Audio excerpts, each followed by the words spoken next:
presenta o seguinte relator, a nosa tesoreira da Xunta Directiva da Delegación de Lugo, Mónica Folgueira. Grazas. Bo día a todos. Teño o placer de presentarvos a Manuel Marei Pérez. Naceu en Tordea, Castro Verde, Lugo, é catedrático da área de proxectos de enxeñería da USC, doutor enxeñeiro e diploma de estudos avanzados en estatística e investigación operativa, 26 anos de profesor universitario onde dirixiu 11 teses e 245 publicacións, das cales 94 son artigos científicos internacionais. Participou en máis de 150 proxectos e convenios nacionais e internacionais en empresa privada e en administracións. É gandeiro, agricultor, silvicultor e presidente do Monte Veciñal do Mancomún da súa parroquia. Vainos falar sobre os desafíos para o territorio e os sectores agrarios galegos nun contexto global. Gracias. Moitas gracias. Bueno, ahora xa podo poñer de pé, non? Vale. Escoítaseme ben, non? Bueno, pois vamos a lo. Antes de nada, o meu agradecemento a todo o colexio, pero personalizo un Carmen en Antonio, que tuve o placer de reunirme con eles hai tempo, falamos desto, e me propoñeron unha ponencia. Claro, a min esa ponencia veu antes das Navidades, por nas Navidades, en tempos entre turróns e polvoróns, eu iba escribindo, iba dicindo, eu que conto os arquitectos sobre os sectores agrarios, sobre o territorio, etc. Empecé así a redactar, empezoume a salir moitas ideas, que despois ao final funas condensando en ratos perdidos, mentre iba traballando noutras cousas e tal. Teño varias pantallas, entonces nunhas pantallas iba escribindo ali no PowerPoint, iba baixando cousas, e vime unha ponencia moi colorista, de acordo? Moi colorista, moitos mapas, moitos planos, non perfectamente hilvanada, pero ten un fío conductor. Con isto vai pa diante, o rojo vai pa diante, non? Non, perdón, o rojo, isto vai pa diante. A dereita, non? Xa lle din, aí está. Moi ben. Ese é o esquema inicial da miña ponencia. Como podedes ver, tridimensional, como sodes arquitectos, isto tedelo máis que manexado, así, evidentemente, manexado ese, diédrico pa vos non ten secredos. Entonces, ese é o enfoque que eu lle quero dar. Pero, evidentemente, non vos quero aburrir, vai ser o tempo, voume ciñir o tempo, avisádeme cando este chegando o tempo, que teño certa tendencia a enrollarme.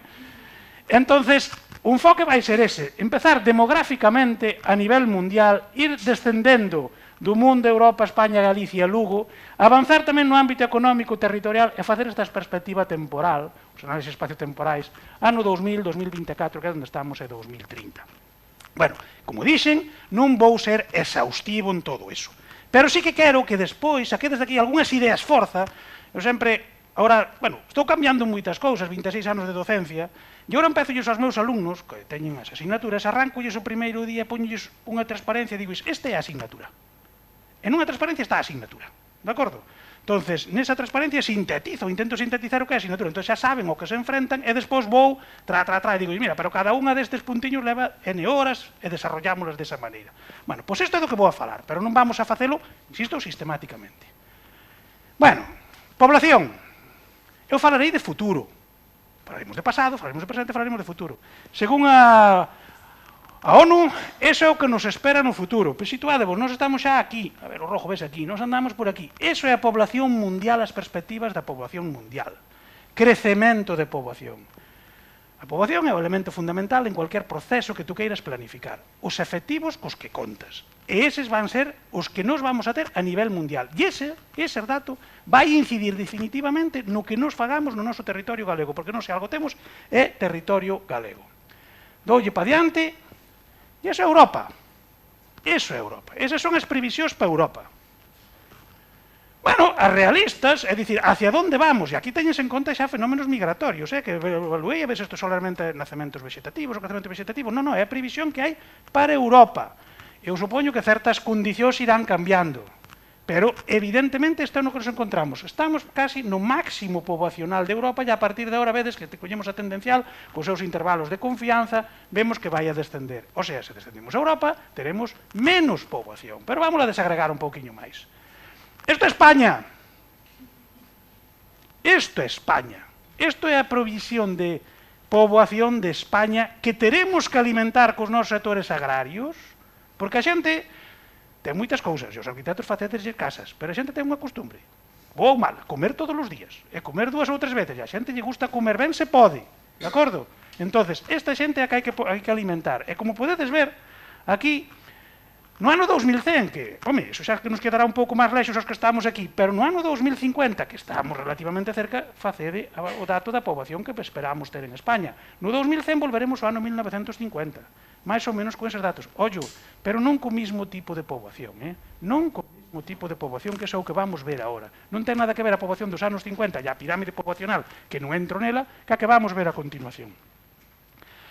Bueno, temos España. E aquí outra cousa, a esperanza de vida. Vamos a ser menos, pero vamos a ser máis maiores, porque a esperanza de vida estades vendo como se está incrementando. Afortunadamente, a medicina fai o seu traballo, a medicina preventiva e a curativa fai o seu traballo, e cada vez vamos a durar máis. Iso é bon. Evidentemente, cando un pensa para si mesmo, para os seus seres queridos, é bon, pero como país, como territorio, como alguén que despois ten que xestionar esa poboación, supón certos desafíos e certos enfrentamentos. Porque isto está aí, e iso ten que ver tamén cos sectores productivos todos. Isto é dependencia. Isto que nos mide maiores de 65 anos entre os que hai entre 15 e 64 anos. É o nivel de dependencia que vai ter a poboación española no futuro. E aquí sí que vos invitaría a que vexades o cambio tendencial. Os que nos dedicamos a analizar gráficos en estadísticas, estas cosas, o que nos interesa é este cambio tendencial. E que vai ser xa, 2030, 2040, 2050. Aquí temos un cambio de tendencia brutal. E esa actividade que fai resta efectivos dos sectores productivos, porque vai haber moita xente dedicado a atención de persoas maiores. Vale? E isto é fundamental. Porque eu que dou clase aos de robótica están moi obcecados co robot Pepper como elemento para atender a persoas maiores e a persoas dependientes, e fan proxectos sobre eso, todavía lle quedan moitas sopas que comer ao robot para poder atender a unha persona dependiente. De acordo? Entón, esta é a realidade a que nos vamos a enfrentar desde o punto de vista de dependencia de xente de poboación en España. Se o queremos ver en Galicia, bueno, aquí na transparencia non se ve moi ben, está o ano 2030, Estas son as previsións para Galicia para o ano 2030. Volverei ten datos de Galicia, como os dixen, me moverei na escala espacial e na escala temporal, vale? Pero estes son os datos un pouco para a poboación que teríamos no 2030 en Galicia. Galicia como comunidade autónoma, con eses datos de neste número de habitantes, esta tasa de envellentamento, ese 51,7 edade media, bueno, o porcentaxe de maiores de 65 anos que hai aí, vale? Seguimos. Non seades xa pesimistas, hai que ir hacia o optimismo, de acordo? Porque isto que nos... Ui, perdón, que me fui un poquito variante. Isto que nos pasa a nós, se nos permitides eso de que mal de moitos consuelo de tontos, iso é China. Aquí sí que hai un desafío demográfico tamén brutal. O estades vendo, non? China ten neste momento unha parálisis dos seus sectores productivos brutal, porque se enfrenta a isto. E os inversores, que China é un país que foi foco de inversión nos últimos anos por seu crecemento, a maior saída ao largo da historia de poboación pobre se produxo nos últimos 30 anos gracias á globalización en China, pois se enfrenta a este desafío. Son as mesmas previsións que fai a ONU, é a mesma fonte de datos que podedes consultar aí. Na ONU, o podedes ver, movimentos poboacionais. Vale, isto é China. Pero isto tamén, e ainda que está contabilizado, estos son dúas rexións que nos inciden moito no tipo de poboación de sustitución que vamos a recibir. Isto é Latinoamérica, e vedes a previsión para Latinoamérica, e este é o gran foco de expansión que África. Isto é o norte de África, o Magreb, vale? A cornisa. Se vamos, non vos trouxen aquí, bueno, porque tampouco me dá para tempo, pero se colledes o que sería a África subsahariana, e vedes as pirámides poboacionais da África subsahariana, e vedes as proyeccións demográficas da África subsahariana, bueno, dan que pensar, son así, son como rascacielos, de acordo? Entonces, iso é xente que agora veremos non vai seguir no seu territorio. E iso vai modificar as previsións que tiñamos para Europa. Vale? Porque aí no Banco Mundial, para Europa, para España, para Galicia, porque aí no Banco Mundial, no Banco Mundial, na Unión Europea, na ONU, fixo unhas previsións que eu creo que foron un pouco cortas nese aspecto. Porque ora ven o seguinte. Bueno, este é o mundo. Vale, vou agora a sacar tamén moitas cousas do mundo, non vos vou presentar a cartografía do mundo, nos estamos acostumbrados a ver así o mundo, vale? Con esta representación donde España quedou bastante ben situada nesta forma de representar o mundo, estamos no centro, vale? E agora, como tivemos moitos alumnos chinos no máster de dirección de proxectos, tivemos avalanchas de alumnos chinos que veñen a formarse aquí, é moi curioso porque os chinos o mundo ven desde o outro lado. E eles cando traballan ca cartografía, cos mapas, non o ven así, venno desde China, desde a perspectiva de China, e o centro está máis ou menos no mar da China, de acordo? A mí fíxome moita gracia eso, a veces un comento, tal, porque esta como non estamos acostumbrados a ver o mundo, pero o mundo é así. Aí tedes, ano 2018, población e PIB, Produto Interior Bruto. Estas gráficas que nos permiten os sistemas de facer retorcer o mundo para adaptalo millor o que a variable que queremos representar, temos que a poboación de 7,6 billóns de personas, billóns no concepto americano, 7.600 millóns de personas, vedes onde se concentra, maioritariamente, tamén en Europa, en América, e fixadevos nos outros continentes. E cando falamos de Produto Interior Bruto, fixadevos onde se concentra o Produto Interior Bruto. Cando dicen eso de norte rico e sur pobre, bueno, máis ou menos o Ecuador ven caendo por aquí, aí o estades vendo. E aí tedes a India como está entrando cunha fuerza brutal, e como está China, e como está, bueno, Europa. Vale? Pero esta é unha foto fixa. Hai fotos dinámicas. Vale? Esta é unha foto dinámica de como está o crecemento da riqueza. Vale? O crecemento da riqueza. É dicir, o que tedes tonos azules oscuros é onde se está incrementando a riqueza para unhas áreas que son estes, que agora non conseguín nada millor, máis actual, porque non está publicado, pero basicamente,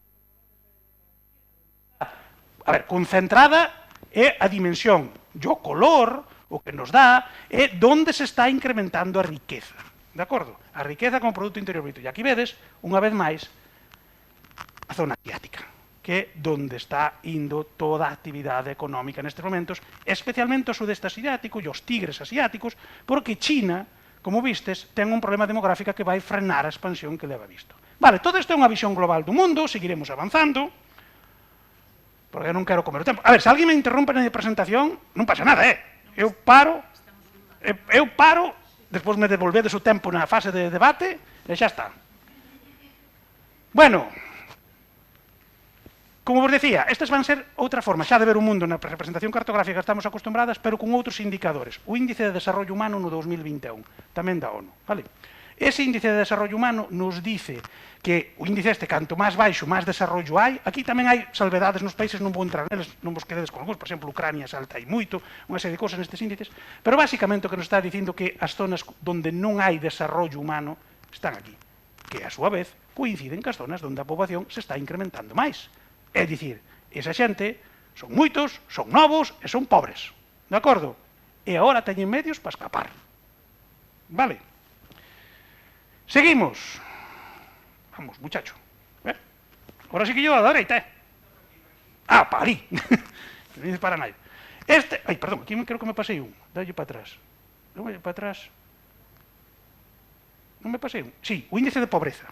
Vale, que estaba antes. O índice de pobreza, aí o vedes tamén, Fixadevos por países. Nesto tamén pasa o mesmo, é dicir, os países máis pobres, bueno, pois é unha radio... Outro indicador, un cando traballa cunha variable complexa, cantos máis indicadores lle meta, millor che describen a situación. Aquí temos a poboación co seu índice de risco de pobreza. E vedes aí como aparecen diferentes zonas. Pensade que tamén aparece aí Estados Unidos. Porque o índice que ven a descontinuación, o de desarrollo humano, o de Gini, non sei se conocedes o índice de Gini. É moi común, utilízase moito para representar variables económicas ou de outro tipo. O índice de Gini xa é moi antigo, de 1912, e basicamente é un índice que vai de 0 a 1, aquí de 0 a 100, ou pasaron a porcentajes. O que nos dice o índice de Gini é como se concentra esa variable. Desarrollas a través dunha diagonal, entonces, canto máis concentrada está, o valor se aproxima a 0, e canto máis distante está, se aproxima a 1. É dicir, efectos de riqueza. Se a riqueza queda igualmente repartida, ou o diñeiro, imaginadvos que estamos unha población e temos que dicir canto diñeiro ten a xente desa población. Se todos teñen o mismo diñeiro, o índice de Gini diría que é 0, porque se desarrolla a través de diagonal. Cando nesa poboación un ten todo o diñeiro e o resto nada, o índice de Gini sería 1. De acordo? Entón, isto volverían a utilizar en Galicia. Ten moito interés, porque isto dice, por decirlo así, o compensada que está unha sociedade. É dicir, que non hai problemas de que hai ricos e pobres, ou moi ricos e moi pobres, de acordo? Entón, valores baixos do índice de Gini, díceche que son sociedades equilibradas. Ollo, Poden ser sociedades pobres, pero equilibradas, vale? Valores altos do índice de Gini dice que son sociedades nas cales un grupo moi pequeniño ten o poder económico. E aquí vedes, ao largo dos países, que nesas zonas que estábamos falando, aí son moitos xóvenes, crecendo, pobres, e hai desigualdade social. Vamos, o caldo de cultivo perfecto. Para que a xente ou se revoluciona ali ou marche. Eu creo que é máis fácil que marche. Bien, isto a nivel mundial, e isto ten que ver cos sectores productivos gandeiros, gandeiros, galegos, dos que falaremos. Todo isto non hai que perder o contexto, que non digo isto porque vaya por un lado. Como eu digo aos meus alumnos, aunque isto non teña que ver ca asignatura vos parezca, sí que ten que ver. Pois aquí é o mesmo. Vale, porque esta é a realidade, é dicir, non somos máis vellos, vamos a ser menos, e vamos a ser sometidos a un tipo de población que vai chegar sí ou sí, porque vai escapar desas realidades, e son difíciles de cambiar. Bien, seguimos. Ante isto, creo que xa se falou aquí, os ODS, non? Os Objetivos de Desarrollo Sostenible. Que está moi ben, vale, todo isto está moi ben, pero despois hai que leválo a cabo. E para leválo a cabo, que necesitamos na maior parte deles? Solidaridade, crecemento económico, ter esa capacidade de reinversión en determinadas zonas, todo o tema da sustentabilidade, que eu antes escoitei, e que vou puñer en crítica, todas estas cuestións de sustentabilidade, aquí aparecen moi ben reflexados, todos os conocemos, e todo se debe guiar a través destes obxectivos de desenvolvemento sostible. Pero despois ven Pedro con las rebajas. De acordo? Este é o director do Banco Mundial. Este señor, que non me acordo o nome, David Malpass, e nos dice eso. O Banco Mundial prevé unha forte desaceleración económica a nivel global para todo o mundo. De acordo? Por diferentes razóns, pero por diferentes razóns. China por unhas, Estados Unidos por outra, Europa por outra, tal, teñen moito que ver con elementos demográficos, e teñen moito que ver con outros modelos económicos. Pero no 2030, o sea, ya vamos a ter desaceleración económica.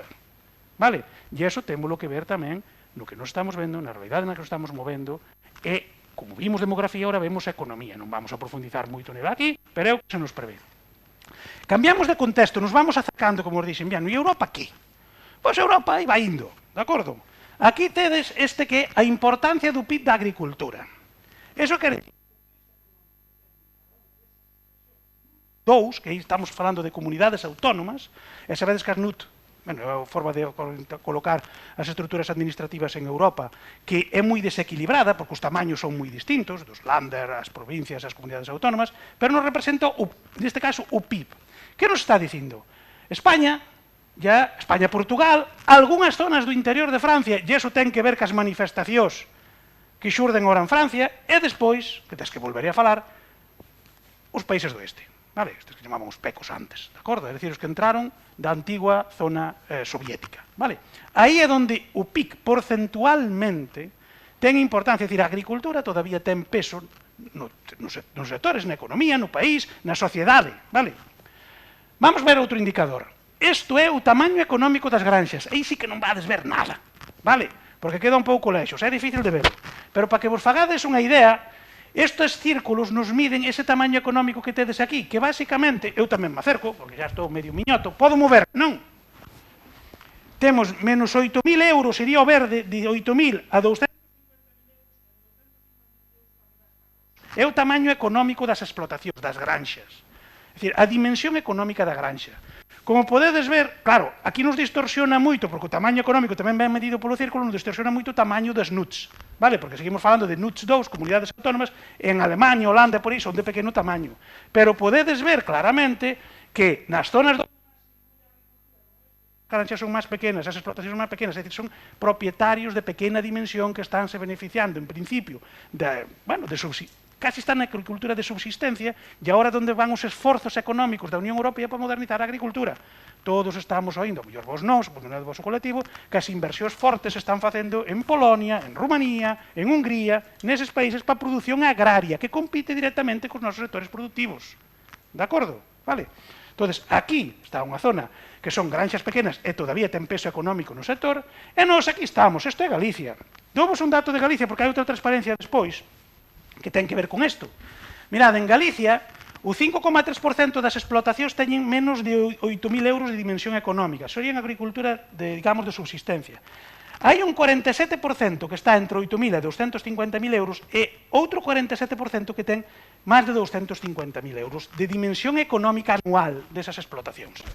Esta transparencia de aquí é comparar un pouco, xa vou a pasar un pouco máis rápido, é comparar con dúas regións que para nos teñen certo interés no sector lácteo, que son a Bretaña e a Lombardía, que teñen estrategias de produción láctea distintas ás nosas, pero peso económico moi importante. A Lombardía hacia a fabricación de queixos, a Bretaña porque controla industrias moi potentes que teñen moito que ver co que se produce aquí e outros moitos factores. Son referentes, vamos, como os irlandeses, neste caso. Pero, bueno, esta transparencia é un pouco para que vexades esas dimensións económicas.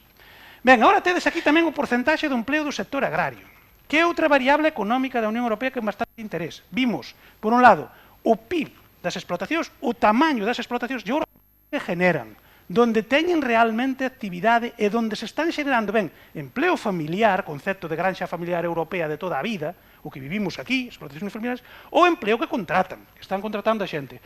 E aí vedes que tamén os porcentaxes, o porcentaxe de empleo, a xente que está generando, que xenera empleo, que xenera traballo, e que se dá postos de traballo, están, pois, evidentemente, nestas zonas do exterior. En Alemania, Holanda e por aí, aínda que son poderosos económicamente, claro, hai outros sectores que son moito máis, porque aquí en términos comparativos, seguidesme, son granxas máis grandes, pero realmente, como aí hai outros sectores industriales, servicios, tecnolóxicos de outro tipo, o sector agrario non ten tanta importancia dende o punto de vista de empleo que xenera, pero que evidentemente veremos o que ocorre con elas. Bien, aquí xa pego un salto. Este é a PAC, vos sona a PAC, non? A todos, a Política Agraria Común. Antes vimos os ODS, isto é a PAC. Estos son os términos de referencia para a agricultura do futuro. 2023-2027, o futuro ya é hoy.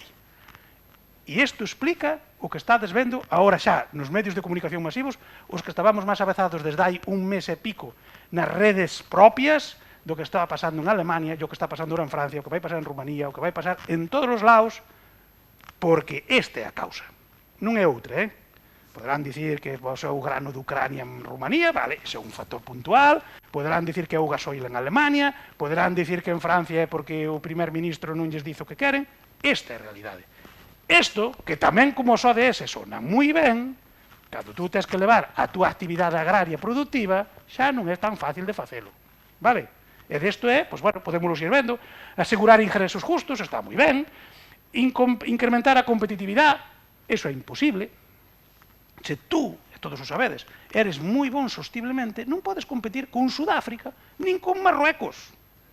De acordo? E ollo, meus queridos amigos, o político de turno verde, azul, rojo, amarillo, ou xa non sabe nin que color é, el sabe moi ben que se ten que pagar precios xustos, hai unha cousa que o ciudadano come todos os días. Entonces, eso nos lineales significa que se incrementa o seu precio.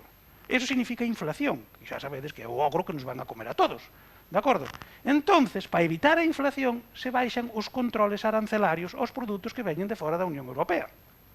Porque así os supermercados e os distribuidores poden importar naranjas de Sudáfrica, patatas de Egipto, a uns precios máis baixos e, consecuentemente, nos supermercados o precio está controlado e a xente pode comer naranjas, pode comer patatas, pode comer plátanos.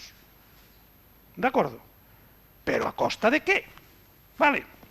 Aquí tedes requerir o poder da cadena, reequilibrar o poder da cadena alimentaria, eso chamase a lei da cadena alimentaria, moi bien, hai unha lei aquí que dice eso, que hai que pagar polo menos a precio de coste, bien, e quen determina o precio de coste? Vale, porque o precio de coste para min é un, pero para outro é outro, sí, hai métodos objetivos, bueno, vale, podemos tamén entrar a discutir eso. Acción contra o cambio climático. Bueno, xa todos estamos convencidos de que vamos a arder en el infierno. Pero ya, de acordo, o cambio climático. E aí levanse as temperaturas, os modelos dicen se nos abrasamos mañá ou dentro de 15 días, eso xa o sabemos, accións contra o cambio climático. Neso non vou entrar, pero sería un debate amplio, vale? Protección do medio ambiente, volve a ser outra, pero claro, que significa protección do medio ambiente para un señor que ten vacas, ou para un señor que ten ovellas, ou para un señor que ten eso? Significa que ese señor vai ter que limitar o seu programa productivo e o seu proceso productivo, e condicionalo a eso, cando nunca o fixo, e lle van a dicir como ten que facer, de acordo? E non son capaces de facelo porque a forma en que lle dicen non poden producir. E se queredes un día entramos, bueno, un día, estamos como se tomáramos máis clases, no, entramos a debatir eso. As propostas que hai para os produtores de millo, se queredes por falar os produtores de millo, é que non poden producir millo, de acordo? Entón, esos son os debates que hai de fondo. Conservar o paisaxe e a biodiversidade está moi ben. Eu sou un gran conservador de biodiversidade. Me presentaron como gandeiro, silvicultor e agricultor, de acordo? Eu desde moi neno, eu nacín entre vacas, de acordo? E criei-me rozando toxos. Así que a mí nadie me ten que explicar o que é gestionar a biodiversidade. Vale, porque sabías o que tiñas que deixar, o que non matabas os bichos, non eras un salvaje por aí, nunca vin a naide aí facer atrocidades desas. Vale, o sea que desde esa perspectiva a podemos ver e podemos analizar. Apoiar o relevo generacional. Que relevo generacional? Despois veredes os datos de Galicia, Que relevo generacional? Zonas rurales vivas. Bien. E protección da calidade dos alimentos e conocimiento e innovación. Eso sempre hai que poñelo. Eso é unha coletilla, conocimiento e innovación. Pum. E máis de máis. Sí, hai que cargarlle unha das is. Bien, seguimos. Ali. Ademais desto ven o tema enerxético, que está moi ben, pero hai que reducir o consumo de gasoil. Claro, se eu quero reducir o consumo de gasoil, como lle vou financiar o gasoil agrícola, o rojo, aos agricultores? Non. Claro, pero os agricultores, se non lle botan gasoil aos tractores, non poden cultivar as súas terras. Vale? Porque despois veredes ao final e reflexionaremos sobre eso. Non hai tractores eléctricos, non hai tractores de hidróxeno, non hai tractores de placas solares. O tractor é un motor térmico con gasoil. Os americanos o teñen claro, de acordo? E ten que botar fume, non hai máis alternativa. E senón, pois non fagamos agricultura, fagamos outra cousa, pero se hai que voltear a terra co arado de vertedera ou monosurco, bisurco, bueno, romano que queirades, eso ten que tirar por el algo, sea unha persona, animal ou un tractor. Vale? Bien, aí volvemos ter máis enerxía, todo ten que ver ca enerxía, mellora a eficiencia enerxética. Moi ben, hai que mellorar a eficiencia enerxética. Pero eso é Alemania, eso é Berlín. Aí ustedes, a porta de Brandenburgo. E os alemanes son moi disciplinados, xa sempre marcharon así, tiraban cos pontes porque iban todos á marcha do pato, pero son moi disciplinados. Os franceses, como vedes, non son tan disciplinados, son máis revolucionarios e irreverentes. Esta captura de pantalla a fixen para esa presentación que vos dixen que fun preparando hai mes e pico, porque cando algo bueno se está armando en Alemania. Cando aquí non salía ningún medio de comunicación. Para que os alemanes fagan eso, abandonen as súas explotacións e fagan eso, están jodidos, pero máis jodidos están cando fan eso. E gustaríame que lle deras ao TikTok. Se podes tú, porque eu non sei aquí desde se podo dar. Dalle abaixo. Ten abaixo un botón. Aí. Aí está moi ben dado. Eso.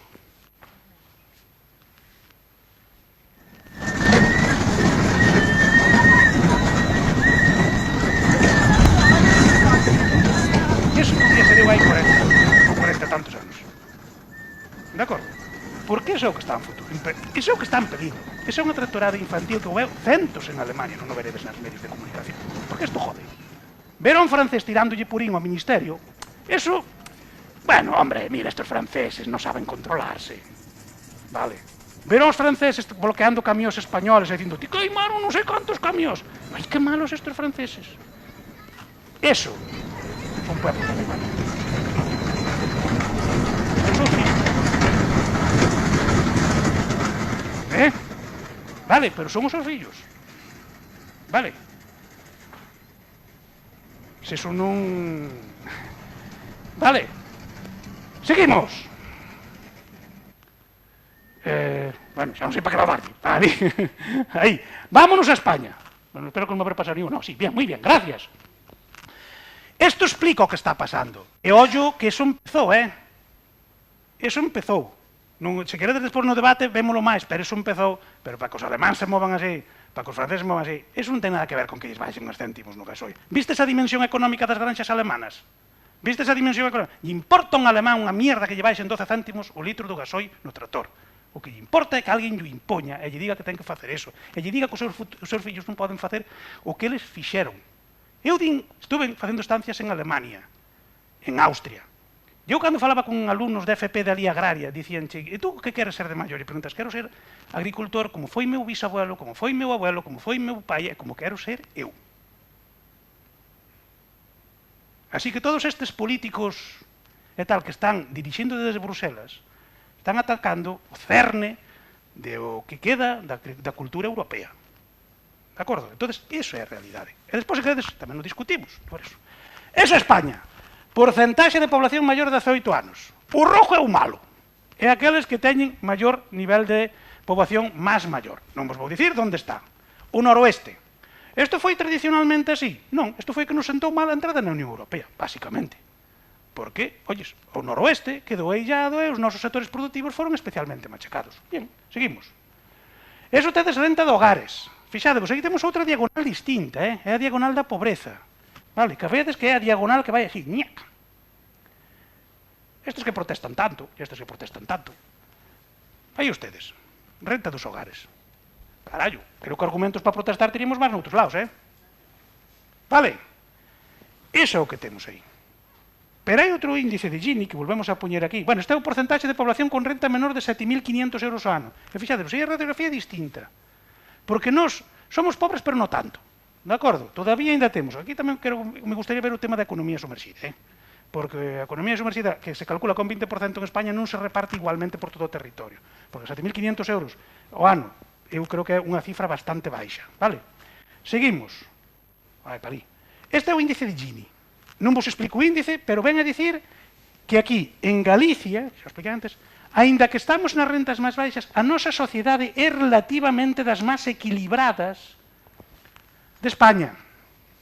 É dicir, que somos parecidos uns aos outros. De acordo? Que non hai nin moi ricos, nin moi pobres. E iso pon a sociedade, ao meu modo de ver, e ao modo dos analistas, sempre positivo.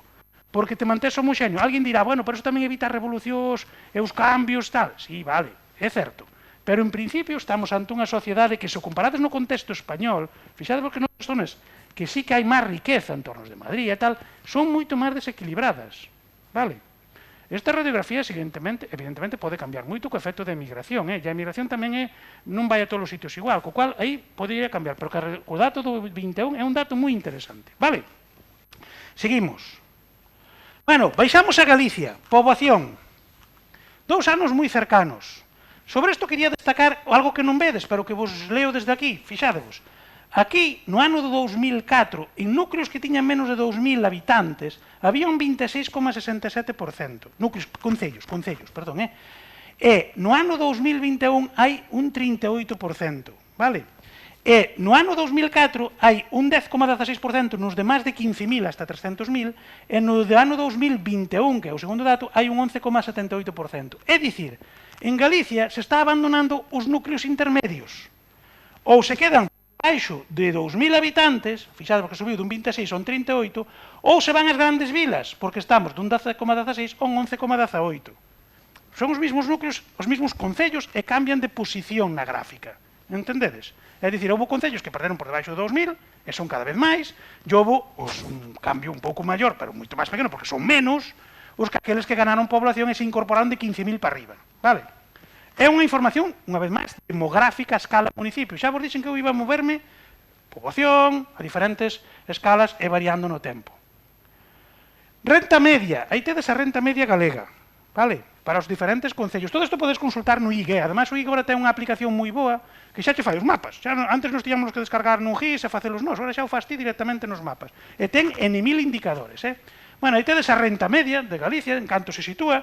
Entre 0 e 12.000 euros hai 27,48% dos concellos, e por encima de 21.000 euros hai un 3,83% dos concellos. E polo medio está o grosso, o forte, non? Esta é a renta media que xa vedes, pois tamén onde se sitúa os valores máis altos. Nas grandes vilas e no entorno, perdón, nas capitales de provincia de Lugo e de Ourense, e despois no que é a AP9 e a costa, en caso de Lugo na Mariña.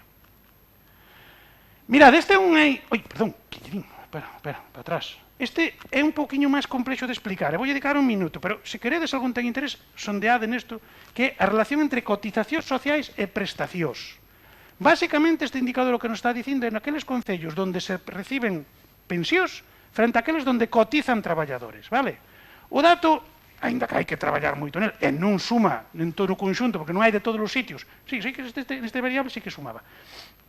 Fixadevos que o grosso dos concellos galegos non hai moita máis pensión que cotización. O sea, solo un 0,32% supera o 100% neste caso do indicador, é dicir, que habería máis cotizacións que pensións. Claro, Bueno, son os concellos e diceche cal é o número de concellos nos cales e o porcentaxe que hai desa relación entre pensións e cotizacións. De acordo? Entonces, este é un dato, a ver, ten máis análisis, iso podes profundizar, pero, bueno, é un pouco a radiografía deste indicador de cotizacións sociales e prestacións. Eu xa vos digo, se un día tedes unha mañá, unha tarde, unha noite, as 2 da noite, aí te vos a página do IGE, te pos a traballar con estas cousas e sempre tomando a distancia cas estadísticas, Cas estadísticas hai que manexar moitas e dunha distancia, porque a veces non hai que creer fialmente nelas, pero che dan información bastante válida. Bueno, isto era a edade media, agora xa sigo vou a sector. Bueno, fixadvos no dato, Esta é a edade media no concepto de granxa, do xestor das explotacións da granxa. Vale, a edade media dos granxeiros titulares, dos que ejercen a labor, digamos, de dirección, coordinación. Vedes ben, Aquí está o límite da jubilación, 65 anos. Bueno, pois solo un 50% están na edad media do Concello, porque son datos municipales, na edad media do Concello, están por debaixo dos 65 anos. Están nesta zona, basicamente. E hai, pois, fixadevos, entre 66 e 70, un 24,43%, entre 71 e 75, un 4,23%, e máis de 76 anos, un 1%. Do titular das explotacións, sexan estas vitivinícolas, de porcino, de ovino, de vacuno, de acordo? E edad media do titular das granxas por concello. Vale, en que intervalo coincide? Este é o análisis que hai. Basicamente, fixadevos nesta zona de Ourense. O titular é o cabeza de familia na granxa. Realmente, a efectos de cotización, aí xa non hai cotización, pero sería o agricultor a título principal ou non principal que leva unha granxa. De acordo? E eses, evidentemente, estes non están activos. Ou sí, siguen exercendo esa labor, siguen o mellor comercializando, moi pouco, pero echache unha información de que nese concello o que tes, facendo agricultura, digamos, non de comercialización, senón de subsistencia, son xente, pois o que hai, de 70 anos para arriba, de 80 anos para arriba. De acordo? Non, de edade media ningún. De edade media no concello. Si que hai agricultores, hai os mozos que se incorporaron á actividade, pero na edade media do seu concello a edade sube. De acordo? A ver, xa aproveito aquí. Estos son os baby boomers. Baby boomers. A agricultura e a gandeiría galega se sustenta nos baby boomers. Nos da xeneración anterior á miña, bueno, que querían. É que tiñen esa capacidade de resistencia. É que aguantaron todos os embates que lles viñeron. Pero que están agora pedindo cas dúas mãos así, jubilaime. É que cando falas con eles, che dicen, fáltame 3 meses, fáltame 4 meses, fáltame 1 ano e 2 meses, fáltame non sei quen. Esa é a realidade. Vale? Seguimos. Sectorial, ahora xa acabamos, non sei como vou tempo. Moi ben. Bueno, isto é o contexto sectorial, este é o sector lácteo. En Galicia producimos madeira e leite. Producimos máis cousas, pero basicamente, se por algo nos caracterizamos, é por eso, desde o punto de vista agrario. Pero non en todo Galicia por igual. A ver, isto que tedes aquí é o que representamos nós porque só estamos entre as 10 rexións de Europa que máis leite producen, NUT 2. Vale? Cos cambios que teñen as NUTs por esa diferencia de tamaño. Pero aquí producimos de media 3 millóns de litros, 3 millóns de toneladas de leite. Iso non ben, 3 millóns de toneladas, que a veces fallan os ceros, 3 millóns de toneladas de leite. Eso nos sitúa que temos en torno ao 40% da produción de todo España. Vale? Neso, os que quedaron, basicamente, foron moi bons. E fixeron un esforzo enorme tecnolóxico de inversión, e son xente extremadamente preparada para un modelo productivo que nada ten que ver ca PAC 23-27. Vale? E se queredes, pois tamén entramos neso. Unha persona que mete 3 robots de ordeño, ora que lle digan que teñen que ir as vacas a pastorear aos prados. E que manexe lotes de 300 vacas en ordeño. Bueno, se alguén viu entrar nunha finca 300 vacas, que primeiro non saben xa facer, olles, pois maravilloso, que veñon de Bruselas a explicárllelo. Como se fai iso? De acordo? Entón, esa é a realidade a nivel sectorial. Este é o número de vacas, en Galicia, en Muxidura, temos estas, e vedes aquí onde se concentran, ano 2022. Hai 306.000, pero están en Lugo e Coruña. Fixadevos as que hai en Ourense. hai máis vacas en varios concellos de Galicia. Antes sempre dicíamos, hai máis vacas en Pastoriza que en todo en Ourense. E era certo, vacas en Ordello. Pero é que, hoxe en día, hai moitos concellos que teñen moitas máis vacas. Hai gandeiros que teñen máis vacas que toda a provincia de Ourense. De acordo? E dirá alguén que non conozco o sector, joder, pero eso é de sempre. Non, señor. Cando se empezou a vender leite para a industria, a primeira provincia de Galicia que vendía, non a primeira, a máis importante era Ourense. Foi nos primeiros anos 60, 70, era Ourense a que encabezaba as estadísticas de produción de leite para a industria. De acordo? Entón, esta é a realidade. E aquí tedes as que non son de muxidura, é dicir, as de carne, vale? E aí vedes que hai máis equilibrio. Así é todo, siguen estando Lugo e Coruña sobre iso, vale? Ui, perdón, máis cuestións. Aquí tedes o vacuno, onde se concentra, vale? Como é obvio, aquí está, no cuore, na gran línea que vai desde Dumbría, Santa Comba, chum, hasta aquí, basicamente, nestas zonas. É por aquí, e algunha que queda por aí. O norte de Pontevedra, e isto é a gran zona. Se superpoñemos aí zonas de concentración parcelaria, sobre todo en Coruña, aí estedes. De acordo? E iso é a estrutura do territorio. Vale? Aí estedes. Esos son 40 anos despois da concentración. Donde fixo vos efectos? En que momento? Vale? De que forma? Bien, aí estedes, vale. Forestal. Un mundo controvertido, donde todo o mundo opina, e donde todo o mundo decide e tal. Esta é a realidade forestal de Galicia. Hai 1,5 millón de hectáreas de forestal arbolado. Eso significa que temos mitad do territorio forestal arbolado. A xente dice, todo eucalipto. Bueno, non tanto, 400 e pico. Fixádevos o pino, 420.000, e fixádevos as frondosas, 619.000.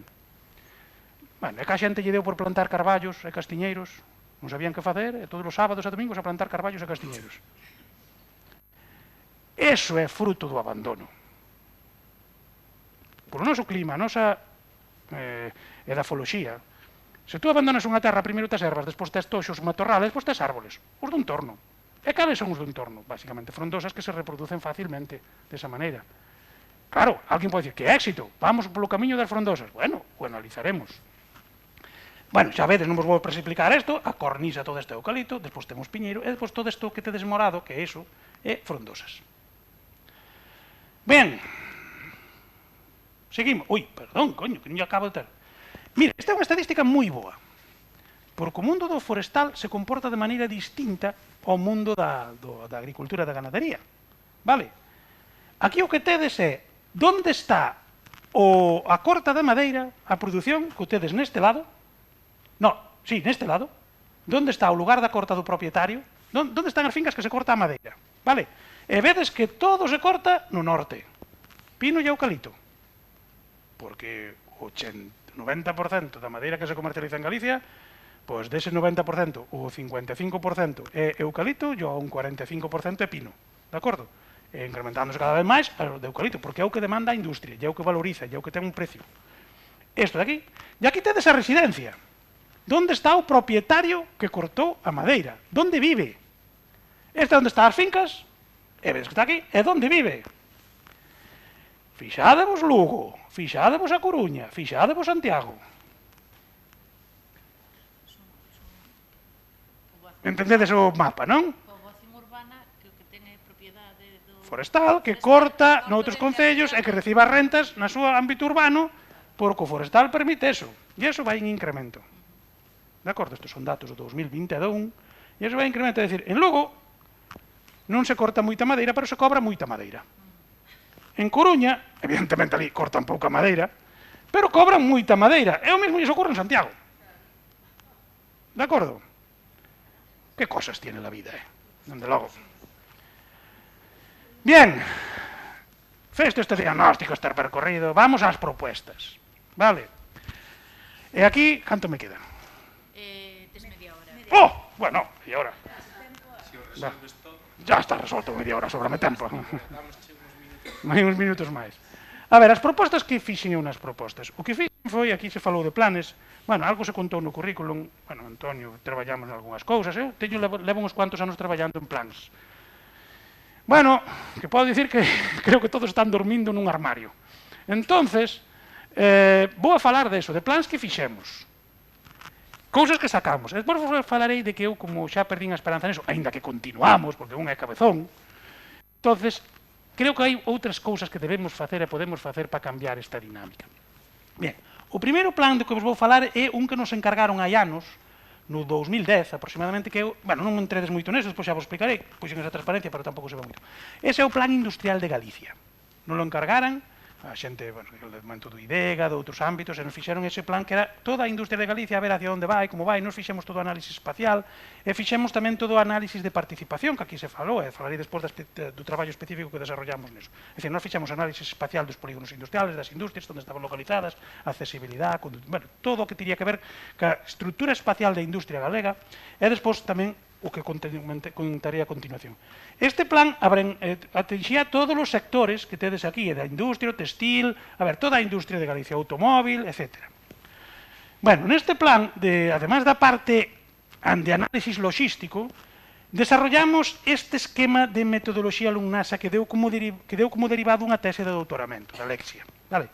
Este é un proceso de participación pública dos elementos máis singulares dese sector, de cada un dos sectores, para que nos deran as claves estratégicas para que eses sectores industriales avanzaran.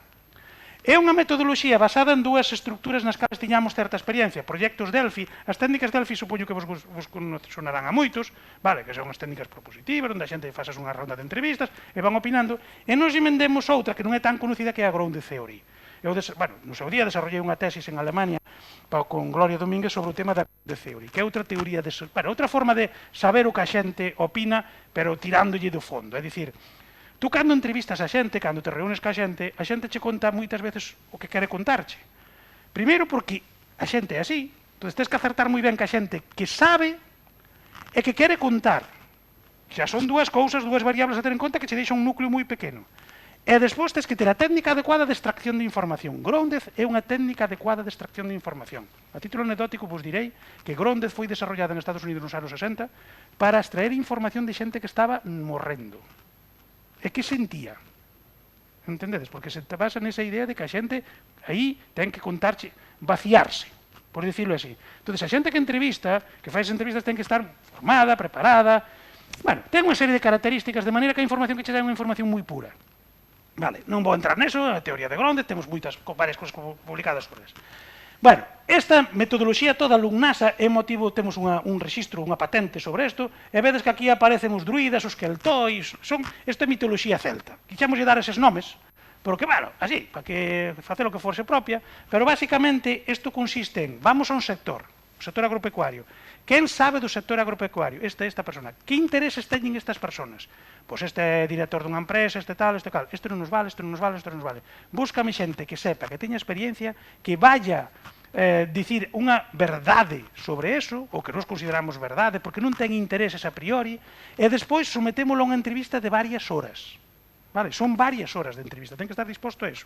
En unha horas de entrevista donde a persona co entrevista está formada para entrevistalo e sacarlle a máxima información. Eu antes puñe isto, ainda que non seguía exactamente Grounded, algún de vosotros ten visto isto do follonero, como se chamaba aquelo de... o programa, como se chamaba aquelo de... Salvados, non? Ou algo así, era. Cando entrevistaba os de ETA, cando entrevistaba tal, que o paisano iba recorrendo, iba sacando, e veías como lle iba sacando. Pois é algo parecido a eso, pero con máis profesionalidade. Hai unhas grabacións, hai unhas revisións, hai un análisis textual do que dice, todo se grava, todo se mira, tal, e con eso nos sacamos isto. Isto, tampouco vou entrar neles, está publicado. Este é o sector agroalimentario. E aquí vemos que se debe facer para fomentar a innovación, que se debe facer para mellorar a competitividade e que se debe facer para mellorar a internacionalización. E con isto, todo o que hai aquí é o que os expertos galegos do sector agroalimentario son capaces de dicirnos, no contexto no que nos movemos, como mellorar todo eso. Son ideas forza, ideas que aparecen varias veces, ideas que están maduras, sobre eses sectores todos. Fomento da innovación, fomento da competitividade, fomento da internacionalización.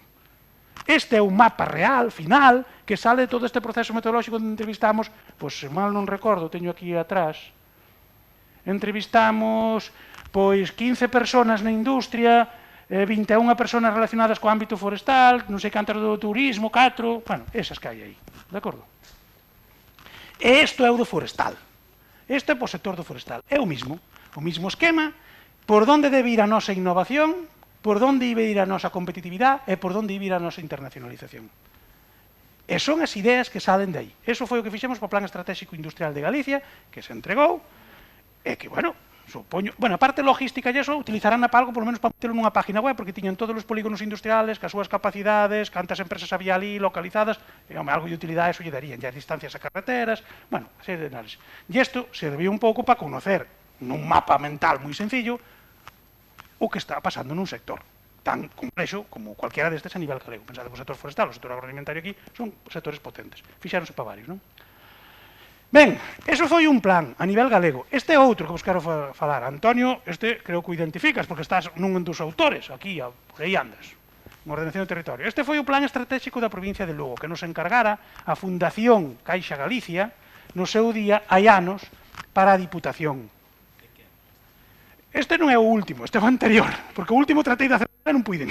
Agora o puñerei, porque vou falar deste, a ver, porque este fixemos nós, bueno, ando por ali arriba, este son eu, Manuel Marín Pérez, vale, son un dos coordinadores e traballei en varios sectores, e este sí que o coñezo as tripas por dentro, porque me tocou traballar moito nel. Pero hai outro. É o plan estratégico da provincia de Lugo. Non o encargou a Diputación, nin o pagou.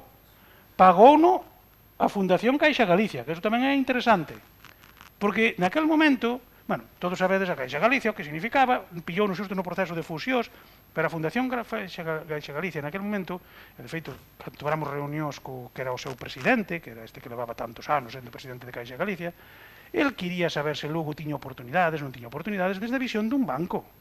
A Fundación é un instrumento do banco para conocer a situación económica, fan estudios dese tipo, e quería ver cal era a realidade, porque que sector estaba mellor, peor, bueno, porque lle se interesaba, lóxicamente, vale?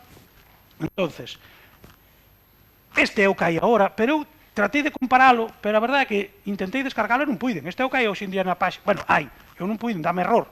Error, intentei no varios días, porque depois se fixo outro. Este xa está anticuado, é do ano 2012, o que vou a presentar eu.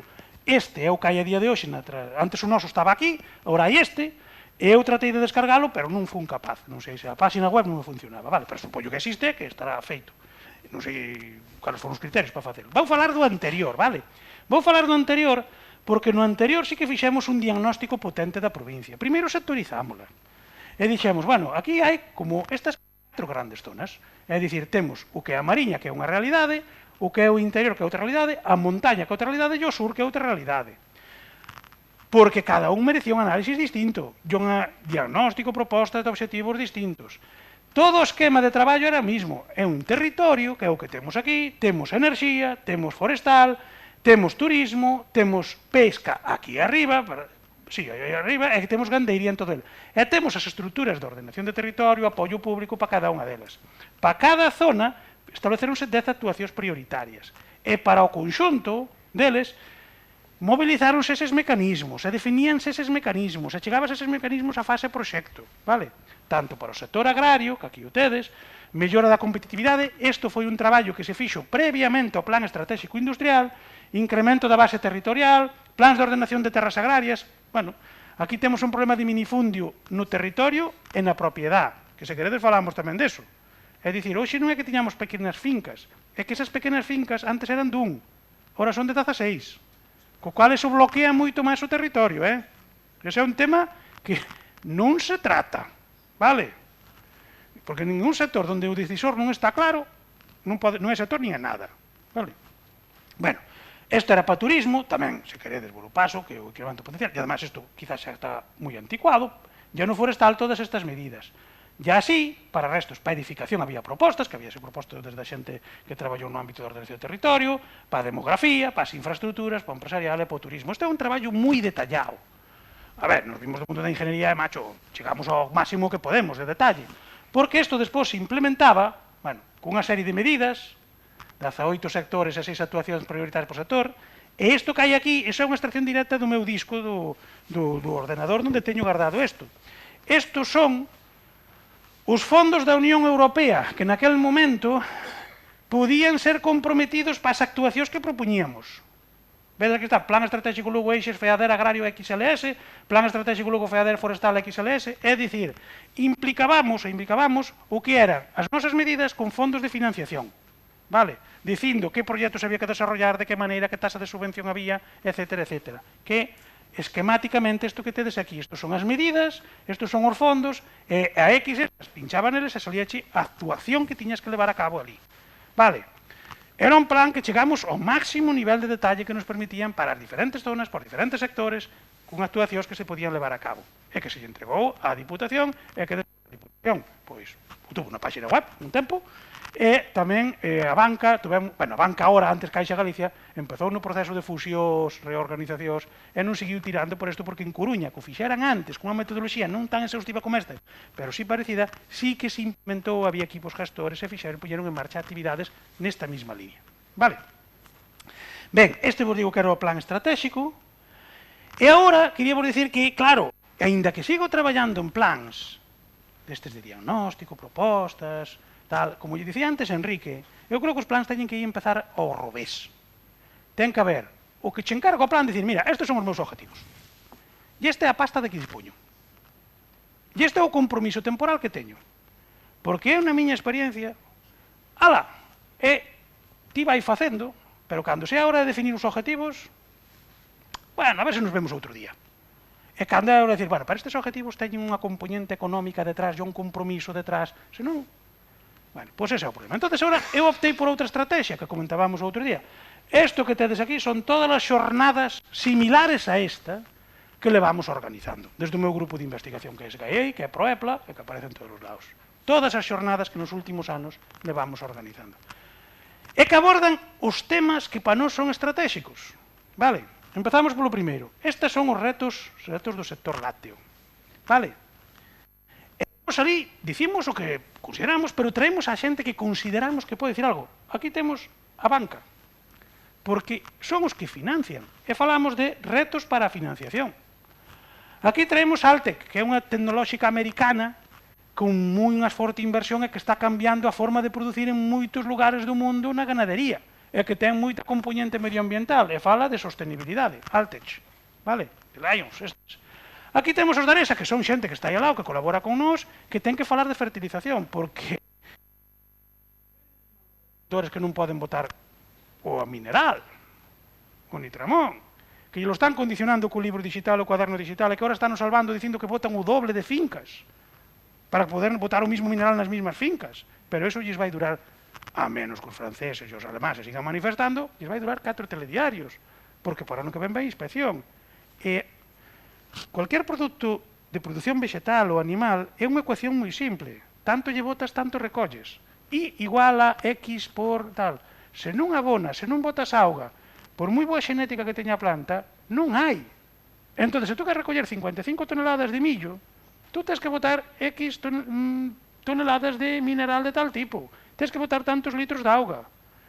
Non vistes ao mellor, seguramente, os franceses, cas contadores de regadío tirados ali ao seu primer ministro. Alá, vai tu pa aí a midias tú. Se non rego, non teño millo. Se non teño millo, non teño leite, non teño vacas. Xa podo vender todo. Se non teño vacas, eu que teño préstamos, créditos, rentas, tal, me arruino. E canto tempo me leva a arruinarme? Pois en función directa da miña dimensión. Se teño 10 vacas me levará máis tempo, se teño 500 en 3 meses. De acordo? Esa é a realidade. Entón, deso falamos.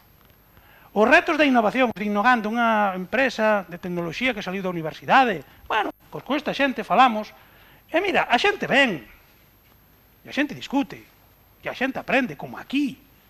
E coño, salímonos do puñeteiro discurso oficial de ser happys. De acordo? Porque eu non son happy.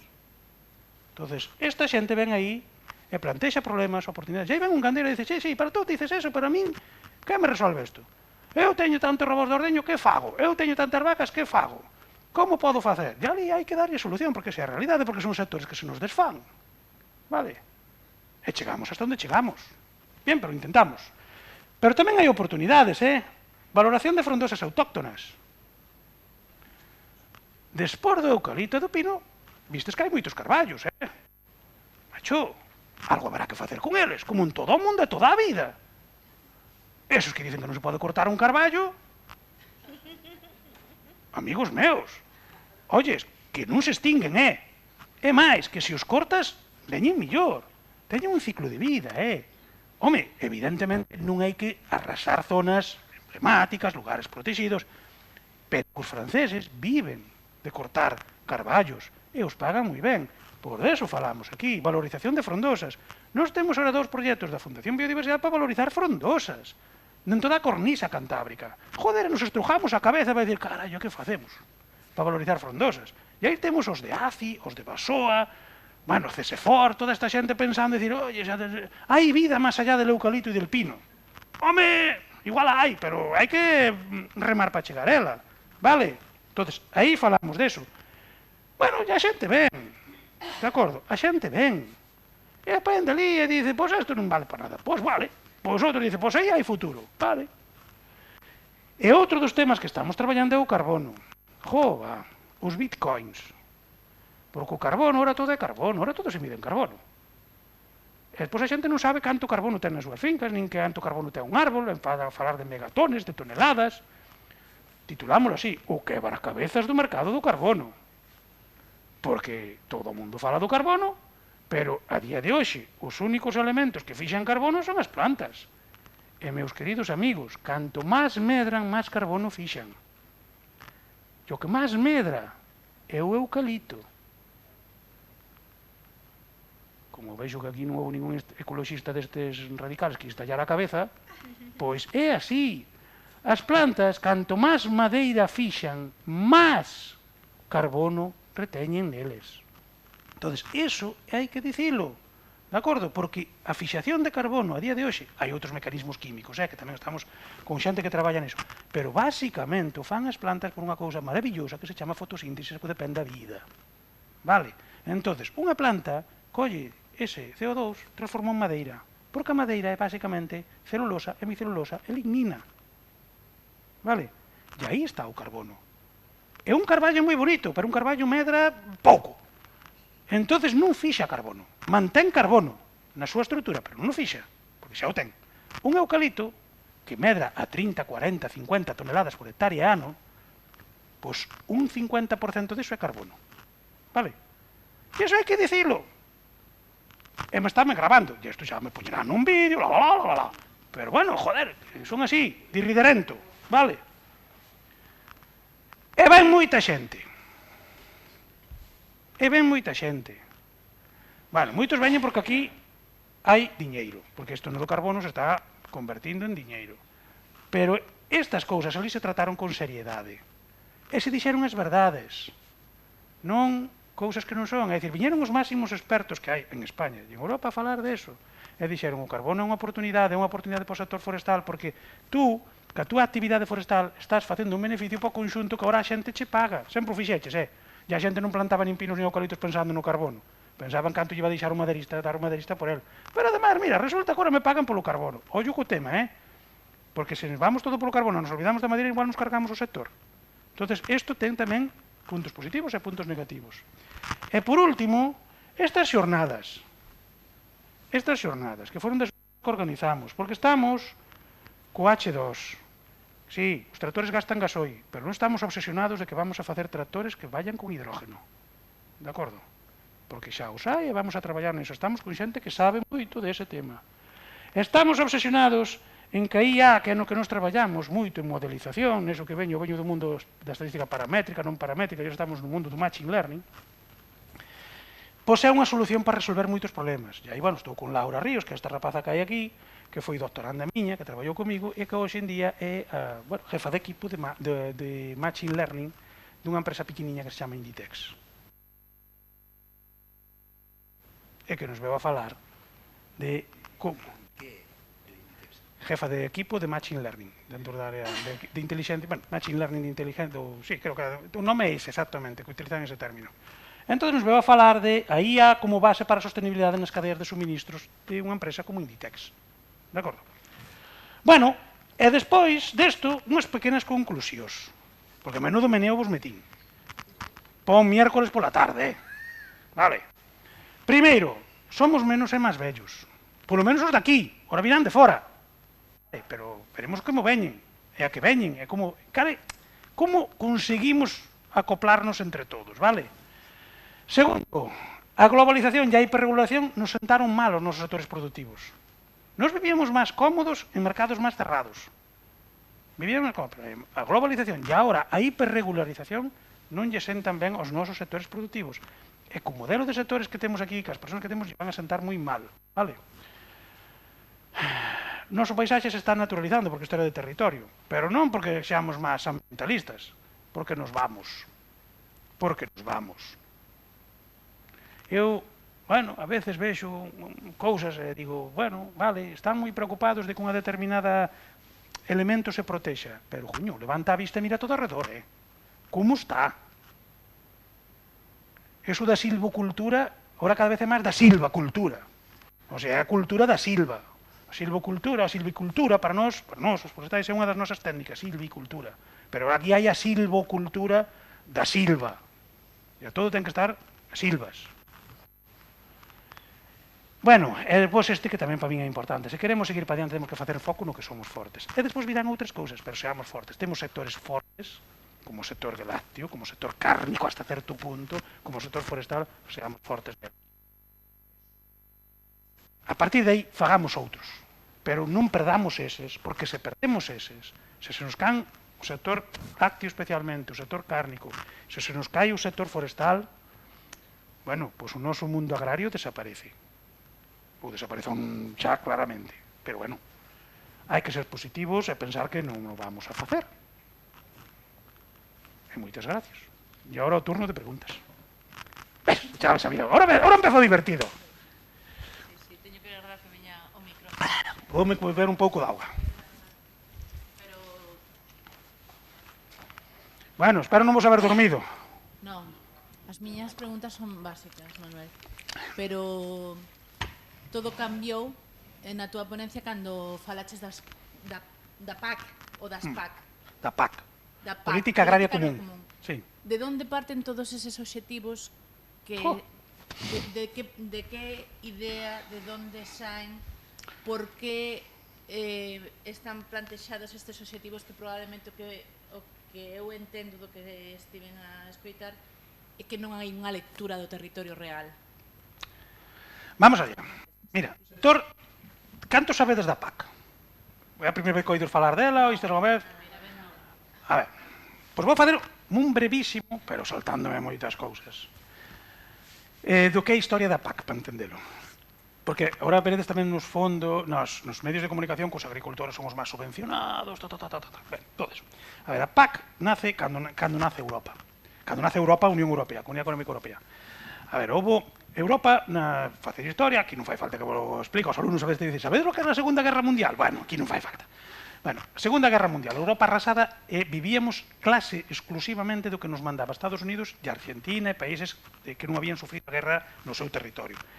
O primeiro obxectivo fundacional dos fundadores da Unión Europea é que en Europa non se pasase fame, porque se estaba pasando fame. Tú como consigues que un continente, ou subcontinente, que había, non se pasase fame? Pois tendo agricultura e ganadería, tendo agricultores e ganadeiros. Entón, eles o que fixeron foi, señores, nós o que non podemos é permitir que ni un solo agricultor e gandeiro abandone as súas explotacións en Baviera, en Bretaña, en Bolonia, na zona de Bolonia, en Italia, ou na zona dos Valóns, en Bélgica, é dicir, o que foi o cuore da Unión Europea, para virse a traballar as cidades nin as granxas. Como consigues eso? Poñéndolles cancelas e que non pasen, ou asegurándolles precios e asegurándolles as producións. Vale, pois aí nace a PAC. Aí nace a PAC e aí van os fondos. Además, Francia, que é un país agrario por naturaleza, tirou por eso. Entón, a PAC nace nunha medida que era evitar que para as fábricas de Stuttgart, Múnich, París, Bruselas marchasen os agricultores das súas regións.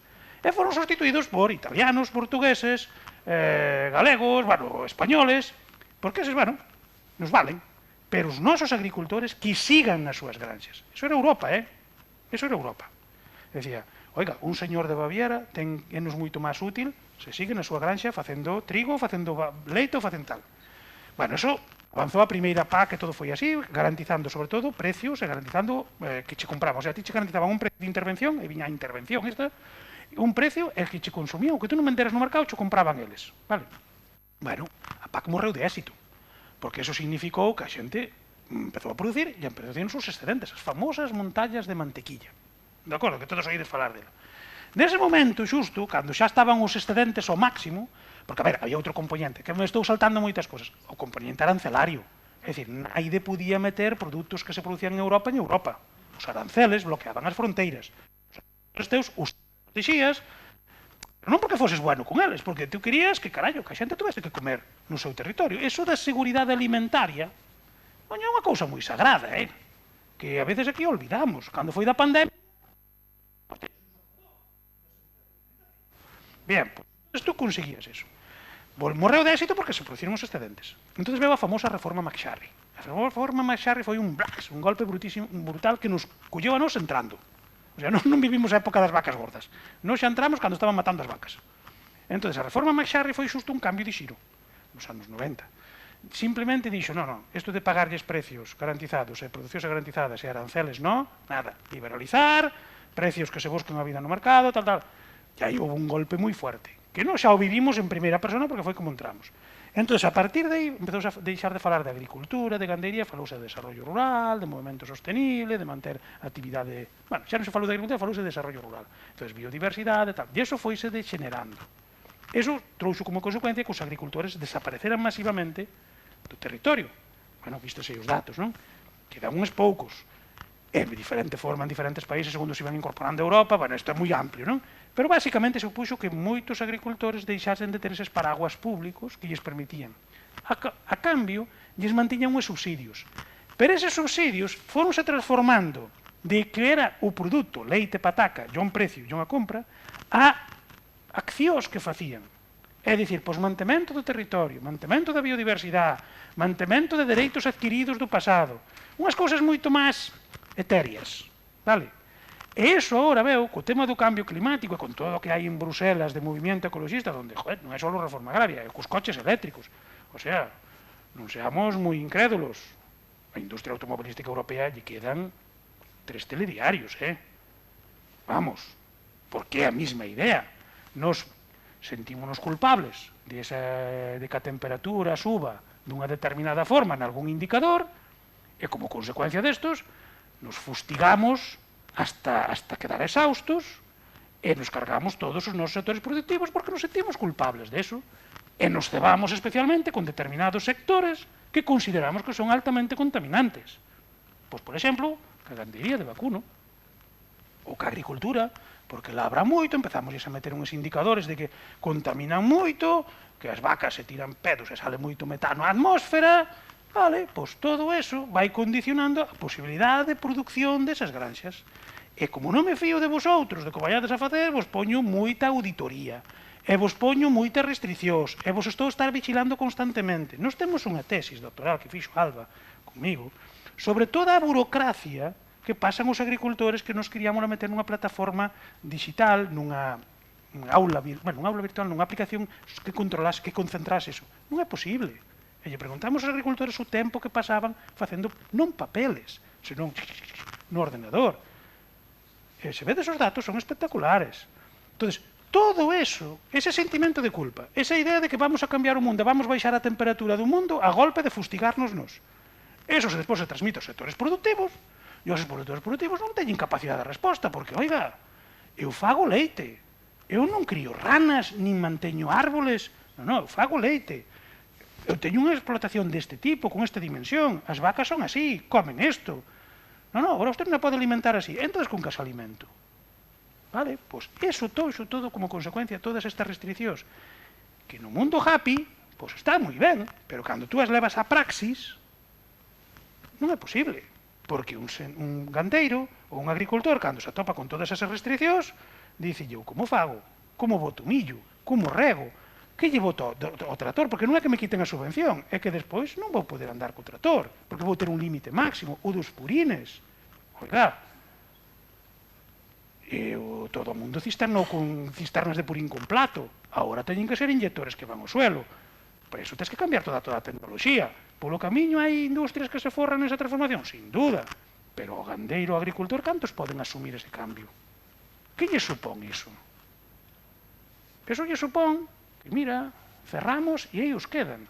Iso é a desesperación que se ve en Francia, en Alemania. Porque, meus queridos amigos, todavía son orgullosos do que fan. Iso é orgullo. E sobre quen... Está por aí o micro. Deixo por aquí. Xa remato, pero é que estou moi intrigada. Ti falas do concepto de o sentido de culpabilidade, non? Sobre quen ten que depositarse esa responsabilidade. Cal responsabilidade? Eso que digo, eso que te estou a preguntar, no sentido de, por eso preguntaba a Pac, de onde salen eses conceptos, de onde salen esa transformación da produción. Sale de que nas propostas da nova PAC o que che están facendo é que ti che limitan a enerxía que podes consumir, che limitan a forma de traballar, che meten un cuaderno digital que tú tens que cubrir onde te estás autoauditando a ti mismo, che meten un montón de restriccións no teu programa productivo que leva aparellado que tú ao final non podes facer a túa labor, porque é incompatible ca túa forma de traballar. Mira, a mí me enseñaron que cualquier proxecto que fagas ten que pasar un análisis económico, técnico, social e ambiental. Pero neses 3 componentes, neses 4 componentes. Se só focalizas no ambiental, o resto non se sostén. Oye, e onde está a componente social? Eu sempre que traballei tamén en temas de indicadores, a mí sempre me preocupou o indicador social.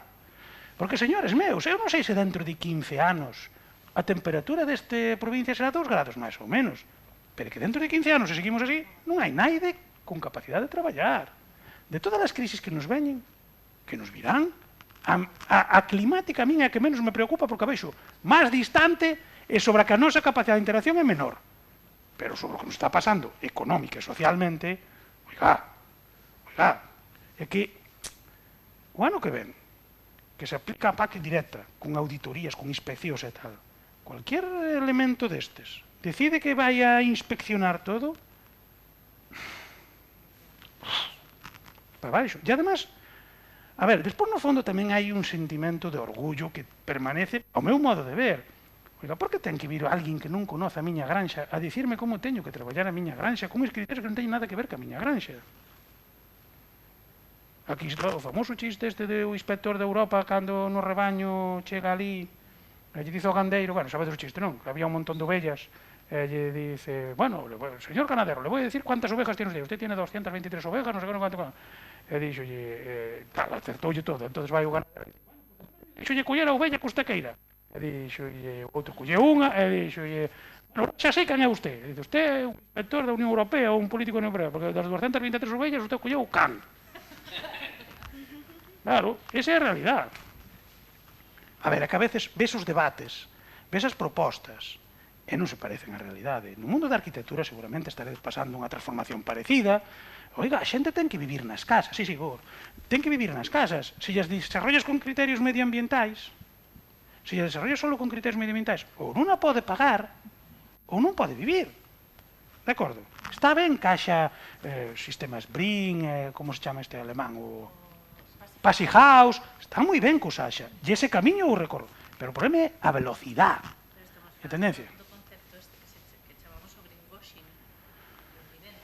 Sí, pero todas esas cousas teñen que ir a un ritmo e teñen que ir acompasados, porque senón te rompes os sectores. Vamos a ver, o sector automóvil, que vamos ver agora, é que para Galicia é un impacto brutal. Todo o sector do automóvil europeo non ten futuro. Vale, pois cando non o teñamos, ao mellor somos máis felices e vamos en bicicleta, pero tenemos que estar fuertes para darlle a bicicleta. De acordo, tenemos que estar fuertes para darlle a bicicleta. Eu dentro dunhos anos de Castro Verde a Lugo en bicicleta non veño, Xa non veño ahora? Dime. O que iba a dicir era que, o sea... Non sei. Vale. Que eso, o sea, eso mesmo que estás comentando que está pasando no sector agrario, por exemplo, eu pensando na miña profesión que, vale, son arquitecta, pero traballo en urbanismo e en ordenación do territorio. Está pasando exactamente o mesmo. A profesión é completamente insostible. Quero dicir, está unida a un proceso de globalización e de deshumanización que levamos vivindo progresivamente, quero dicir, de decisións que se toman sin realmente ter as persoas, as actividades no centro desas decisións e da viabilidade real, esa sobreburocratización e os procedementos que nos que nos superan, que fan inviable a túa actividade, que dedicas máis tempo a todos os trámites que tens que resolver que a facer o traballo, que os procedimentos administrativos fan inviable que...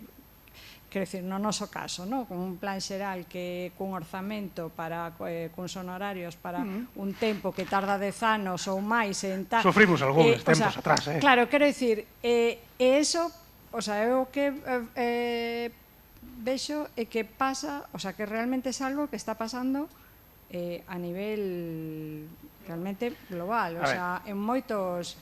Pero por eso digo que hai que ter reunións como estas, onde a xente se salga do discurso preestablecido e onde a xente que pense e que diga o que realmente cree que é o correcto. A ver, eu só pido ese proceso revolucionario intelectual.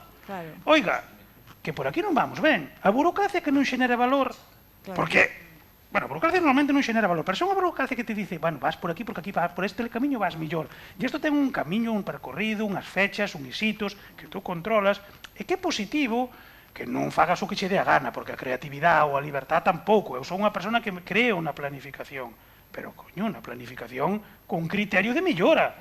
Non no esforzo ese de, ala, tú fai isto, rellena un montón de papeles, e despois, con isto, non acaban nada. Neso, mira, permíteme xa para acabar, neso é no que non creo, por eso dixen que dos planes estes, vale, pois seguiremos facendo os da universidade. A ver, nos facemos na universidade planes un pouco específicos, estratégicos, que nos fan así, cousas difíciles, a ver, que non van ao mercado. Nunca me gustou ser competencia dos profesionales que están no mercado en ningún ámbito. Nos son cousas moi determinadas, así.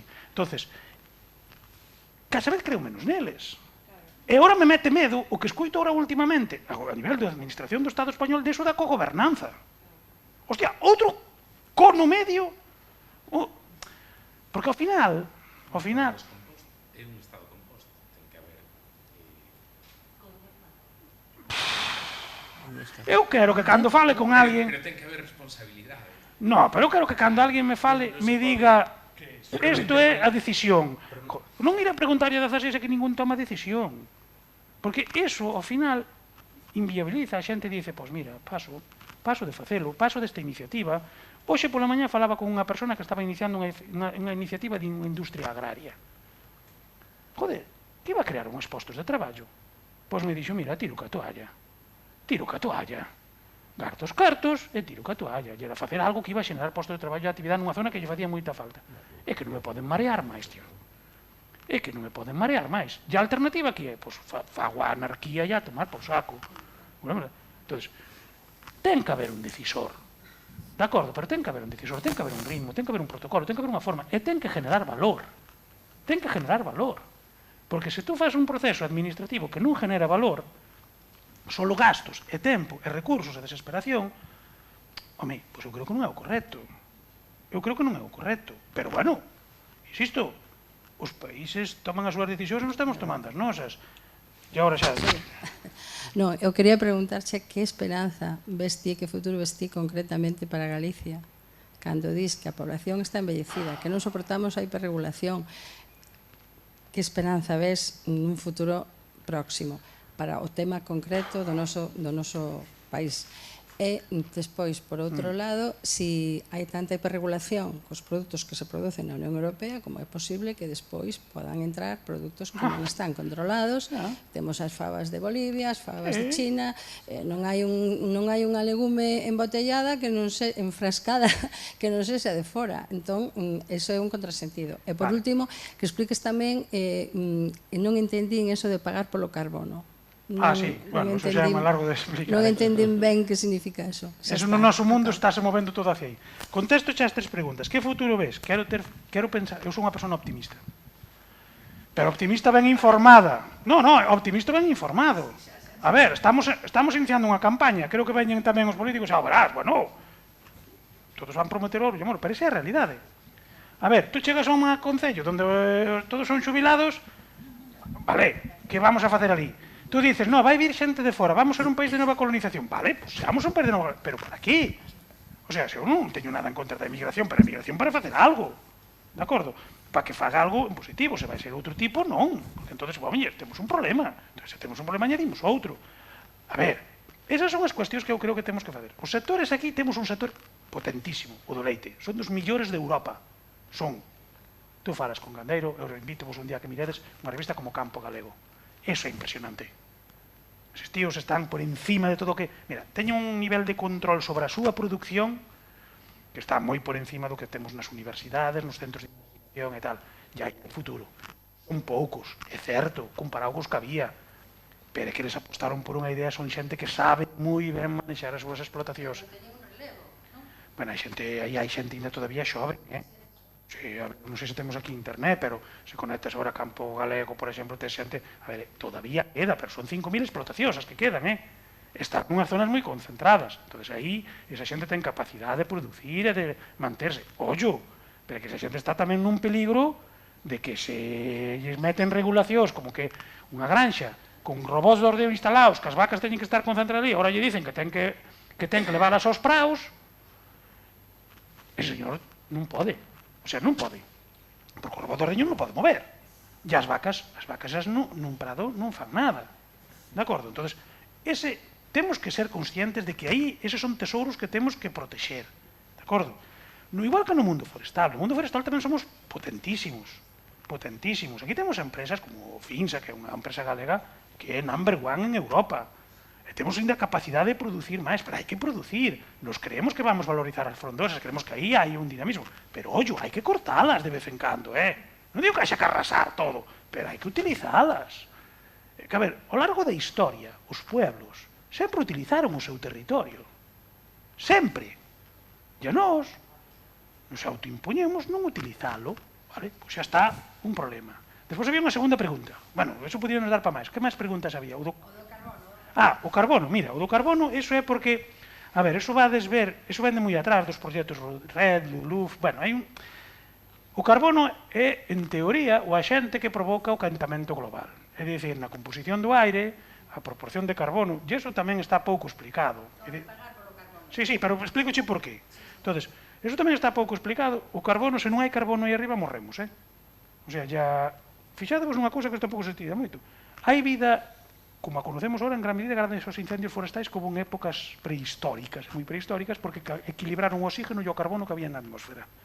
Porque se non tuvemos máis oxígeno, nos oxidamos e nos vamos ao garete. De acordo? Entón, o carbono ten que haber, estamos nunhas porcentaxes asumibles. Pero, parece ser que a captación de carbono é positiva. Bueno, alguén o dice. Entón, a xente que capta carbono, e captar carbono a día de hoxe só podes conseguir tendo plantas, te van a pagar por esa capacidade de captar carbono, porque as empresas que emiten carbono están sendo penalizadas por esa emisión de carbono. De acordo? E os países. Isto sería un pouco largo de explicar o que é o mercado libre e o mercado regulado.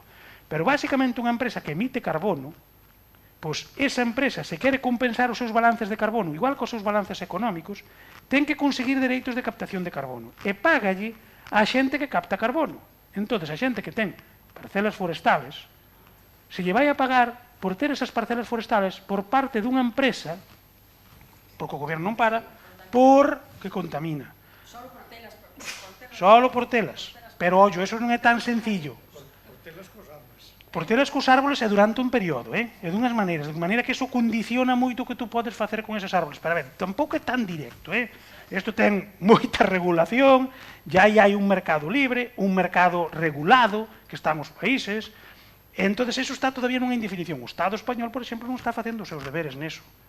A xente que ten propiedades forestales neste momento non se lles está pagando por ese carbono que está captando, mentres que o Estado español sí que se está beneficiando do carbono que captan. É dicir, isto de facer os inventarios forestales, antes era unha cousa nosa, nos dedicábamos a eso porque nos gustaba saber cantos árboles había para a industria. Agora é porque os estados, con eso, chegan aos IPCC, os paneles intergobernamentales, este que houve en Qatar e que foi o de París, e dicen, non, en España emitimos tanto e capturamos tanto. E se capturamos tanto, é a suma dos bosques que temos os propietarios forestales. E a nos non nos paga nada por eso, Entón, ese é un mercado que ahora se está abrindo. E ten, bueno, eso daríanos para largo, eso ten as súas ventaxas e os seus inconvenientes, porque tú cando vendes ese carbono, a empresa que che compra exígeche que o teñas ali. Entón non che deixa vender a madeira como tú queiras. Claro. E aí hai dúas cousas, Hai o carbono, que é carbono que tes nas masas, as carballeiras, e hai o carbono que é capaz de captar a plantación. E aí é onde o eucalipto é imbatible. O eucalipto, o chopo, estas especies que crecen moi rápido, porque crecen, porque captan carbono, porque a madeira é carbono. Entón, eses son os que realmente están captando carbono. O carballo, nos seus procesos de fotosíntese e respiración, non o capta porque non captura madeira. De acordo? Ten almacenado, como esa tarima. De acordo? Tamén o ten almacenado. Vale? Sí, me dicen que hai pouco tempo, o sea que moi rapidamente. Que teñamos controlado o tempo. No, pero eso díselo a Manolo, no a mí, yo soy muy rápido. Oh, perdona, joder, rollo. Antonio vai preguntar e ti tens que medir un pouco a contestación. Esa Manolo. Bueno, vamos a ver, nos diste una visión planetaria, has puesto unos cuantos mapamundis por ahí, después descendimos a Galicia, pero claro, el planeta somos todos, ¿no? Y somos 8.000 millones de habitantes, desde hace un par de meses, creo, ¿no? Todas estas restricciones de las que hablaste, de control ambiental, de contaminación, de no consumo combustibles sólidos y tal, afectan exclusivamente a 1.000 y poco millones de habitantes. Al resto les tiene absolutamente sin cuidado. O sea, no le digas ni a China, ni a la India, ni a toda África que ande con exquisiteces de no consumir y no contaminar y no echar abonos, etcétera, etcétera. Por tanto, ¿qué ocurre? Y es una pregunta como muy genérica y muy amplia. ¿Qué ocurre para que Europa en este momento se esté literalmente disparando en un pie, cuando la mayoría del mundo no hace caso de este tipo de restricciones? ¿Quién toma esas decisiones? Porque yo ya no me creo que las decisiones, aunque me digan, no, esto es del Parlamento Europeo, yo ya no me creo desde hace mucho tiempo que sean instituciones democráticas, ni mucho menos. No. La democracia, tal y como se venía entendiendo después de la Segunda Guerra Mundial, de partidos políticos, que en algún momento sí eran representativos, ha dejado de ser representativa ya desde hace bastante tiempo. Entonces, ¿por qué nos estamos pegando un tiro en el pie cuando el resto del mundo se frota las manos y más aún se aprovecha, digamos, de nuestra debilidad y nos venden las cosas que aquí no podemos producir y nos las venden ellos, pues de lo que decías antes, de Sudáfrica, desde Egipto y los coches desde China? Sí, sí. Isto nos levaría tempo, vouche facer unha resposta moi rápida, o máis rápida que poida. Mira, aquí houve durante estes últimos anos un proceso de ingeniería social para que nos sintiéramos culpables. O sea, nós fomos os que matamos os indios, nós fomos os que fixemos todas as desgracias do mundo, temos que sentirnos culpables. En ese proceso de sentirnos culpables por nacer donde nacemos, ser da raza que somos, todo ese tipo de cuestións, eso é a causa principal de que nos sigamos autoinfligindo esa deuda porque o mundo haxa un calentamiento global. Ese castigo. Non temos que pagar ahora, temos que pagar rápido e nos temos que fustigar. Eu isto vivino hai moitos anos, e aí xa é unha anécdota moi breve, vivino hai moitos anos cando andaba polas Américas. Non polas Américas do Norte, tamén andei en algo, pero polas Américas do Sur. A min, nunha encenas, así, recibín ali de hostias, de mexicanos e tal, que nos habíamos acabado con non sei que habíamos matado os indios, a súa cultura milenaria, tal, e ao final, unha vez, como xa daquele era máis prudente que agora, pero quente e me dixi, mira, esos serían os teus antepasados, hostia. Porque os meus estaban jodidos en Castro Verde, traballando po clero ali, e a ver se daban comido algo. Entonces, tú pide preguntas aos teus tatarabuelos, porque os meus seguramente estaban tal. Entonces, eso é o primeiro que temos que superar. Oiga, que nós non somos os culpables do calentamiento global, leche. Ou, polo menos, teremos a parte piquiniña. Entonces, a partir de eso, digamos, nós que queremos ser? A ver, que queremos ser? Ese sistema de deuda completa con todo o mundo, con toda a humanidade, cos coetáneos, cos pasados, e tal. Mira, macho, centrémonos. Por eso, boto moito de manifesto o orgullo dos alemáns. Porque por primeira vez que tamén un pueblo fustigado polo seu pasado e tal, pero eles queren seguir sendo agricultores como foron seus abuelos, seus bisabuelos, seus tatarabuelos. Eu creo que é o que nos queda de esperanza. Porque, leches, eu quero que todo o mundo viva ben, pero os do meu alrededor que vivan ben. De acordo? E India, China, eles mismos están aproveitando isto masivamente, pero non só eles, os inversores. Claro, tú ves a Europa a invertir e, bueno, tes unha realidade, te vas ali, en pouco tempo pegas o pelotazo. E, encima, para iso teñen que abrir as portas donde vendan os produtos que produzcas ali. Entón, hai que recuperar ese sentido, sin ir a ideoloxías de un lado nin do outro, pero ese sentido de que queremos vivir ben, queremos seguir vivindo ben, queremos un futuro, e que non nos lo autoimpoñan, joder. Eu quero producir como toda a vida. Ou, bueno, con melloras, pero non como toda a vida. E agora que a regulación medioambiental, con isto xa termino, que nos alejemos do petróleo a nivel europeo, a mí me parece moi ben. Eu aposto por hidróxeno, pero non por tanto unha cuestión económica, ambiental, senón económica. Nós non temos petróleo. Non sei se me explico. Entón, o noso desafío é, oiga, vamos ir hacia enerxías que non dependan das fósiles, porque non as temos. Ou temos algo de carbono, deixamos aí, que ainda se poderá volver a aproveitar. Entón, facamos unha inversión, pero, coño, o ritmo, vamos máis despacio, piano a piano, Pasemos do coche de combustión ao coche híbrido, e do coche híbrido a un coche que consuma menos con menos potencia. Pero non pasemos do coche de combustión directamente ao coche eléctrico. Porque esa tecnología, as nosas industrias non son capaces de facelo e nós non somos capaces de compralos, nin de facer iso. Logo se fala de cambiar un coche de 30.000 euros, pero un tractor Claro. costa 180.000 euros, algún dos tractores. Non. É igual. Entonces, eu o que creo é que o camiño pode ser eso. Ora, a velocidade non aguantamos. De acordo? E na velocidade reventamos.